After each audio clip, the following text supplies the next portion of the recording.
that seat, Dan. Yeah, all right, I will.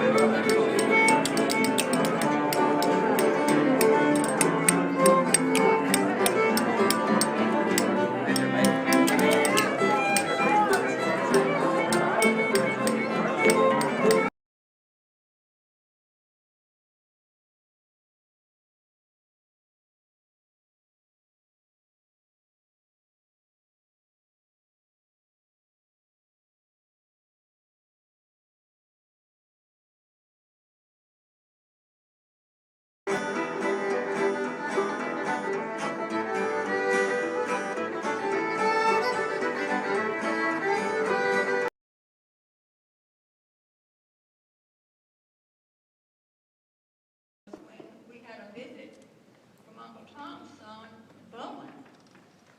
And I just wondered if any of Bowman's family are here. Overlooking the Willamette Valley. And I, in Northwest fashion, had made this a potluck wedding, not expecting that anyone who was coming all the way from North Carolina would actually contribute food. I figured their attendance was quite a gift.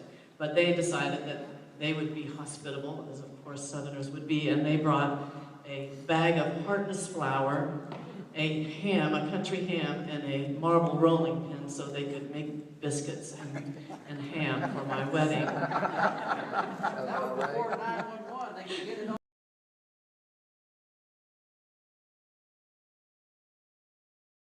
The memory of riding in the back seat on the left-hand side, and in the summertime, having to keep that window up. Now, some of you may not get that, but if you think real hard, and those of you who knew Grandpa knew that he loved best friend, my special sidekick, my gardener, and winemaker. Lucian, will you stand up? Lucian Wilkins. And Lucian and I have two children. First of all, let me introduce my brother first, who could not be here. He and Debbie, who put on a wonderful wedding. We're lucky enough today to have the bride with us. My niece, Tara, will you stand up? Tara HartnessReunion. Do I have it right? So glad that she could come today. Her husband is at Fort Bragg and could not come. He's working. Then our son, Sandy, who's Lucian Sanders. One of my best friends. We share a lot of time together. He comes down to Greenville and we have a really good time. And he knows everybody in our plant. He knows, of course, all of my family. And Mary Lou, we have a great time together when he comes. I'm half Hartness. I'm the product of Edna and Tom, along with my sister who is here and my brother, that they will introduce their families. But thank you for what a wonderful family we really have. And my dad was number 9 in the succession of William Rufus and Patsy. And that's just kind of an unbelievable family that we do have. And I'm going to walk down to my brother Bob and let him make a few comments and introduce his family, and then I'll go back over to my sister.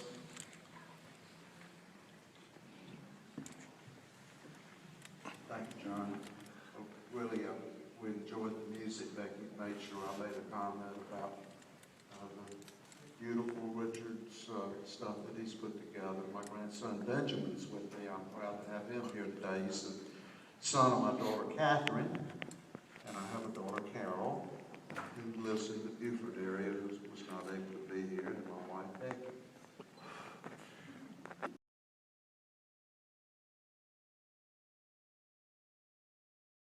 My very grandfather, and I think I'll just say a couple of things about grandfather. I can remember that same space between our house, the little wooden house, and the biggest house I'd seen ever when I was growing up, the big brick house that grandmother and grandfather lived in. And it had a wonderful basement. That's where I went to first grade.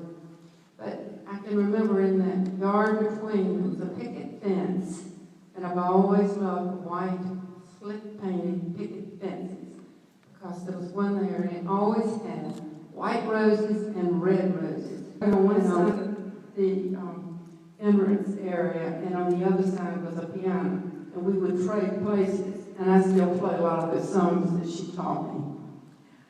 Anyway, many great memories, and I think the memories really are in this room as a result of their production of some great, great, great people. I want to introduce my family. We'll start with Experience to be the daughter of a 90-year-old who knows more about technology, who is the most sociable creature on the face of the planet, and who's just the most caring person in the world. Thanks, Dad, because I miss you all very much, and it's wonderful to see you and be here with you. Thank you so much for coming all the way over to our eastern quarter of the state. Listening to you talk about grandmother and Pawpaw is really special. Of course, I was the last first cousin daughter born, and my brother Rich was the last boy. At this time, I would like to see all my first cousins. Would you all just please stand up? Notes that we played. My father never, not one time ever, said, "You need to practice. You need to fix that. That doesn't sound good." Not one time. He only said, "That was wonderful." And so it never occurred to me that the act of playing something that wasn't perfect wasn't okay. That came from me, but it certainly didn't come from Dad. And so John and I were going to play some music for him today, and I'm sorry we can't do that for you, Dad. But I hope music is a meaningful, wonderful part of your life too. This is my brother Scott. Stand up, buddy. And I hardly ever get to see him. He works so hard. And this is Debbie, his wife Debbie. And they live in Rocky Mount. And then everybody knows Richard already. Yeah, I hardly need to stand up. Yeah. I thought maybe I would give Scott an opportunity to say something because I know he probably has something to say. Very good. You know how much power there is here. There's a story that involved Aunt Elsie and my grandmother. And, you know, being one of the youngest of the first cousins, everybody in my family's always been old. How you feel? You know what I mean? Yeah, I know what you mean. Yeah. I'm with you. All right. Well, grandmother always had white hair, and so did Aunt Elsie the whole time I ever knew them growing up. But I can't help but forget, you brought up peaches. There's an interesting story, for those of you maybe that have never heard it, about the time that Aunt Elsie and Grandmother Hartness were driving down the road, and they passed a peach stand. And Grandmother Hartness told Aunt Elsie she wanted some peaches. And so they pulled in. And so both these beautiful white-haired ladies pull into the peach stand. And now Elsie gets out, he goes up to the vendor and says, "Sir, my mother is interested in buying some good peaches if you have any." And the gentleman looked at Aunt Elsie and said, "Lady, you show me your mother, I'll give her the peaches."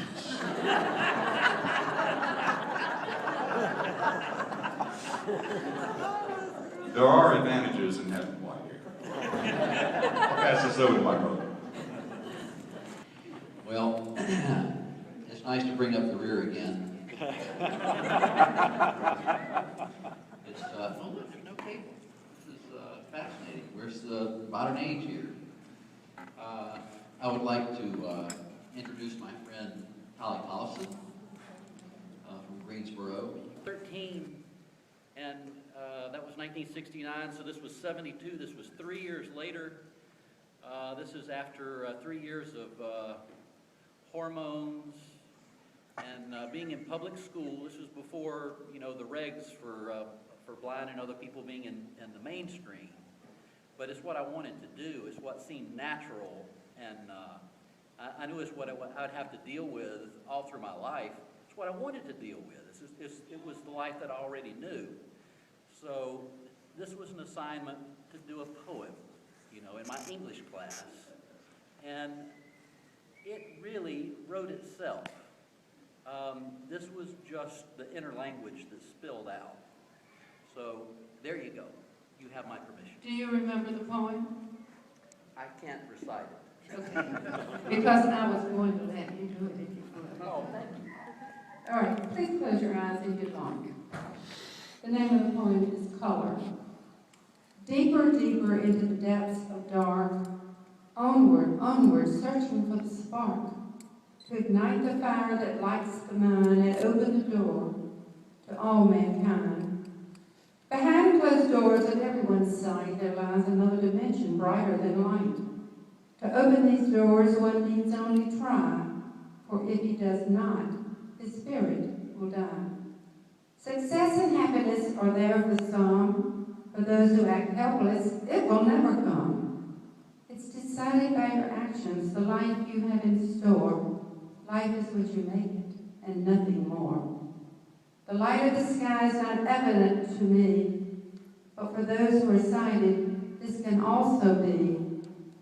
The sighted are blind, because they cannot see the door of the mind that is open for me. Thank you, Rich. That I have here, Tom Butler and Pat have been good friends for many years, and John and Frank Olmsted were here. We were in dental school together, and they taught me everything I know. And Richard Miner, a great friend for many years, who has kept me capable of flying. So we're still involved with that. Like a couple weeks ago, I was still flying, which I thoroughly enjoy. I guess in a way this kind of winds up our formal aspect. Rich and all of those that have time went together, how